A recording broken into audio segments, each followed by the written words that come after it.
अस्सलाम वालेकुम। आज हम बात करेंगे आमर अल-क़ज़ाफ़ी की। आमर अल-क़ज़ाफ़ी एक ऐसा नाम है जो इंटरनेट पर बहुत तेज़ी से वायरल हो रहा है और कल जब मैंने इसके बारे में पहली दफ़ा पढ़ा तो मुझे बिल्कुल भी यकीन नहीं आया कि ये हकीकत में कुछ ऐसा हुआ है। लेकिन मैंने सोचा कि इसके बारे में इंटरनेट पे थोड़ी रिसर्च की जाए और जब मैंने उसके बारे में कुछ रिसर्च की तो मुझे इस बात की तस्दीक हो गई कि ये वाक़या हकीकत है और गल्फ़ न्यूज़ ने भी इसको रिपोर्ट किया है और इसी रिसर्च में मुझे आमिर का एक शॉर्ट इंटरव्यू भी मिला है। तो इसको हम वाक़या नहीं कहेंगे, एक मौजज़ा कहेंगे। तो इसके बारे में तफ़सील से बात करते हैं। पहले मैं आपके साथ आमिर का ये शॉर्ट इंटरव्यू शेयर करता हूँ, उसके बाद इस पे डिटेल से बात करते हैं।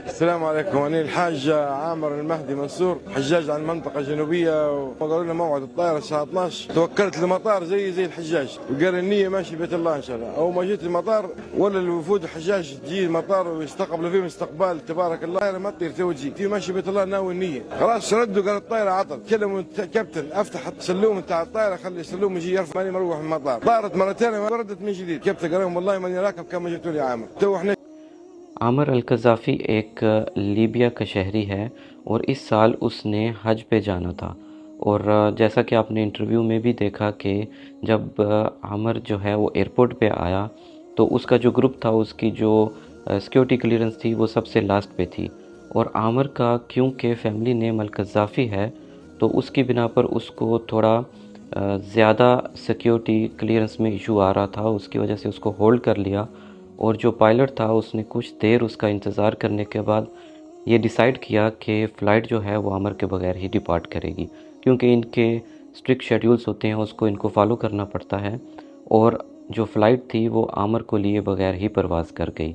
लेकिन आमर जो है वो अपनी जगह से हिला नहीं और उसने इरादा किया था कि वो हज की नीयत से आया है और वो हज पर जाकर ही रहेगा और अल्लाह की करनी कुछ ऐसी हुई कि कुछ ही देर में उस फ़्लाइट में कुछ टेक्निकल इश्यूज़ आए और उसकी बेस पे उस फ़्लाइट को दोबारा सेम एयरपोर्ट पर इमरजेंसी लैंडिंग करना पड़ी और दूसरी बार जब वो एयरपोर्ट पर इमरजेंसी लैंडिंग हुई तो आमर ने कोशिश की कि इस दफ़ा उसको जो है वो जहाज़ में सवार कर लिया जाए, लेकिन उस दफ़ा पायलट का ये कहना था कि जहाज़ के इंजन जो हैं वो स्टार्ट हैं और जो गेट्स हैं वो क्लोज़ हैं, तो वो अभी आमर को इस जहाज़ पे सवार नहीं कर सकता और दूसरी बार भी जहाज़ जो है वो उसको लिए बगैर ही डिपार्ट कर गया और इसी तरह टोटल 3 दफ़ा उस जहाज़ ने एयरपोर्ट पर इमरजेंसी लैंडिंग की और जब तीसरी दफ़ा उस जहाज़ ने लैंडिंग की तो ये पायलट के अल्फाज हैं कि वल्लाह मैं जब तक आमर को इस जहाज़ में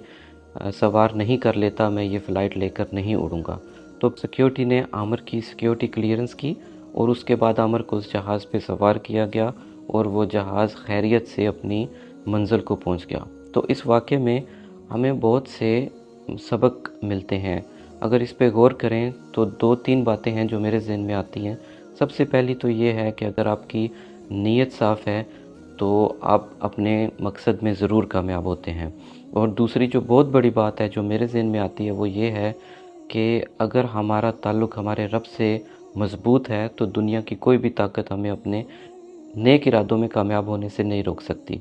लेकिन अनफॉर्चुनेटली आजकल जो हमारे लोग हैं वो दुनिया के असबाब पे ज़्यादा ज़ोर देते हैं और लोगों की ज़्यादा वो खुशामद करने की कोशिश करते हैं ताकि उनके मकासद पूरे हो सकें।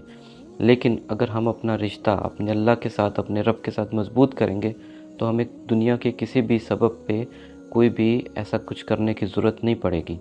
तो मेरे लिए भी आपके लिए भी इसमें सबसे बड़ा सबक ये है कि हमें अपने रब के साथ अपने ताल्लुक़ को मज़बूत करना चाहिए और वो रब ही है जो हर चीज़ पर कादिर है। वो हमारी हर मुश्किल को आसान करेगा और जैसे उसने आमर अल-क़ज़ाफ़ी के वाक़े में हमारे सामने एक मौजज़ा पेश किया और हमारे लिए भी मुमकिन है कि वो हर मंज़िल को आसान करेगा और मौजज़े दिखाएगा।